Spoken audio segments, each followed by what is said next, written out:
Assalamualaikum warahmatullahi wabarakatuh. Alhamdulillahirrabbilalamin. Assalatu wassalamu ala asrafil anbiya'i wal mursalin wa ala alihi wa sahbihi ajma'in. Amma ba'd. Yang terhormat Ibu dosen pengampu mata kuliah Filsafat Ilmu, Ibu Dr. Nurseri Hasanah MAG, dan yang kami hormati teman-teman sekalian. Di sini saya akan membahas pengertian epistemologi. Epistemologi berasal dari bahasa Yunani episteme atau pengetahuan, sedangkan logos artinya ilmu. Jadi, epistemologi adalah cabang filsafat yang berkaitan dengan asal, sifat, jenis pengetahuan, dan lain sebagainya. Topik ini termasuk salah satu yang paling sering diperdebatkan dan dibahas dalam bidang filsafat. Misalnya, tentang apa itu pengetahuan, bagaimana karakteristiknya, macamnya, serta hubungan dengan kebenaran dan keyakinan. Menurut para ahli, pengertian epistemologi atau teori pengetahuan ialah cabang filsafat yang berurusan dengan hakikat dan lingkup pengetahuan, pengandaian-pengandaian dan dasar-dasarnya, serta pertanggungjawaban atas pernyataan mengenai pengetahuan yang dimiliki.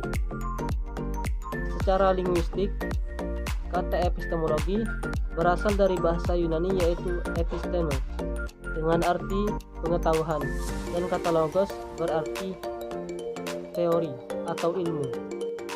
Secara terminologi, epistemologi adalah teori mengenai hakikat ilmu pengetahuan atau ilmu filsafat tentang pengetahuan. Masalah utama dari epistemologi adalah bagaimana cara memperoleh pengetahuan.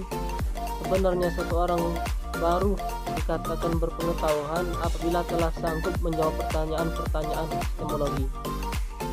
Artinya, pertanyaan epistemologi dapat menggambarkan manusia mencintai pengetahuan. Epistemologi menurut para ahli yaitu: 1. Menurut Abdul Munir Mulkan, ia berpendapat bahwa epistemologi adalah segala macam bentuk aktivitas dan pemikiran manusia yang selalu mempertanyakan dari mana asal mula ilmu pengetahuan itu diperoleh. Yang kedua, Mujamil Qamar, ia berpendapat epistemologi adalah bagian ilmu filsafat yang secara khusus mempelajari dan menentukan arah dan kodrat pengetahuan. Yang tiga, Anton Becker, ia berpendapat epistemologi adalah cabang filsafat yang berurusan mengenai ruang lingkup serta hakikat pengetahuan.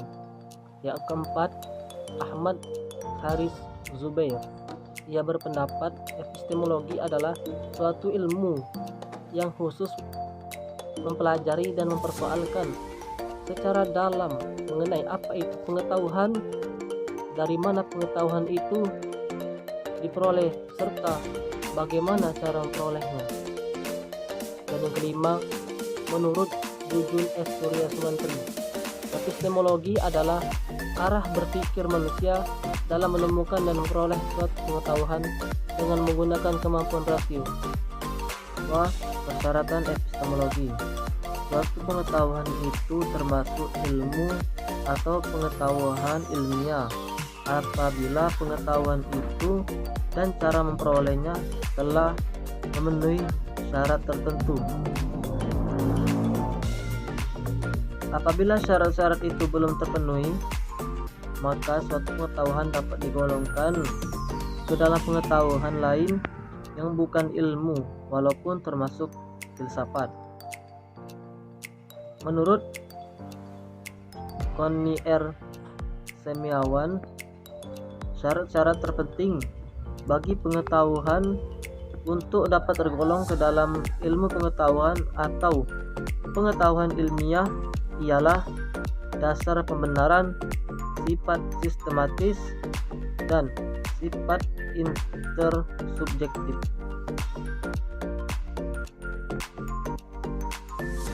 A. Dasar pembenaran. Dasar pembenaran menuntut pengaturan kerja ilmiah yang diarahkan pada perolehan derajat kepastian sebesar mungkin. Pernyataan harus dirasakan atau pemahaman a priori yang juga dirasakan atas hasil kajian empiris. Pada umumnya ada 3 teori kebenaran, yaitu 1. Teori kebenaran saling berhubungan. Maksudnya, suatu proporsi itu benar apabila hal tersebut mempunyai hubungan dengan ide-ide dari proporsi yang telah ada atau benar. Dengan demikian, yaitu apabila proporsi itu mempunyai hubungan dengan proporsi yang terdahulu yang benar.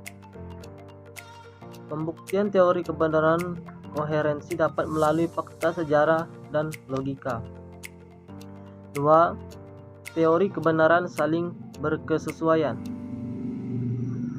Suatu proporsi itu bernilai benar apabila proporsi itu saling berkesesuaian dengan kenyataan atau realitas. Kebenaran demikian dapat dibuktikan secara langsung pada dunia kenyataan. 3. Teori kebenaran inherensi. Suatu proporsi memiliki nilai kebenaran apabila memiliki akibat atau konsekuensi yang bermanfaat. Maksudnya ialah hal tersebut dapat dipergunakan. 3. Aliran-aliran dalam epistemologi. Dalam epistemologi terdapat berbagai aliran, antara lain rasionalisme, empirisme, kritisisme, fenomenologi, dan positivisme. Pertama yaitu rasionalisme. Rasionalisme merupakan suatu paham atau teori atau aliran yang menyatakan bahwa suatu kebenaran harus didasari oleh pikiran yang logis, bukti yang nyata, dan harus melalui analisis yang berdasarkan rasio, fakta, dan ide-ide yang bisa dinalar oleh pikiran manusia. Kedua yaitu aliran empirisme. Empirisme merupakan suatu teori yang menyatakan bahwa semua pengetahuan yang didapat didasari oleh suatu pengalaman. Suatu teori yang menyatakan bahwa suatu pengetahuan harus berdasarkan data-data empiris, misalnya melalui penelitian, eksperimen, analisis, dan lain-lain sebagainya. Selanjutnya yaitu kritisisme. Kritisisme yaitu suatu aliran yang menjadi jembatan antara aliran rasionalisme dan empirisme. Karena pada aliran kritisisme ini berupaya untuk memperoleh suatu pengetahuan tanpa berpihak kepada rasionalisme atau empirisme. Atau dengan kata lain, dengan menggabungkan kedua aliran tersebut, yang pada dasarnya kedua aliran tersebut saling melengkapi. Tokoh yang menggagas aliran ini adalah Immanuel Kant. Selanjutnya yaitu aliran fenomenologi. Fenomenologi adalah sebuah teori yang membahas atau mengkaji tentang suatu yang mulai menampakkan diri atau dapat diartikan sebagai sesuatu yang sedang menunjukkan gejala. Tokoh yang mencetuskan aliran ini yaitu Edmund Husserl. Dan yang terakhir yaitu aliran positivisme.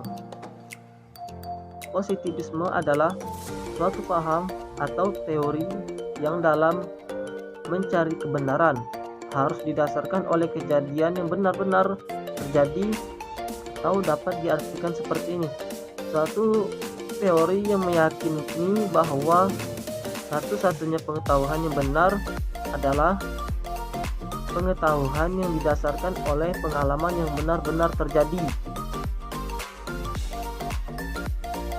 Sekian pemaparan materi dari kelompok 6.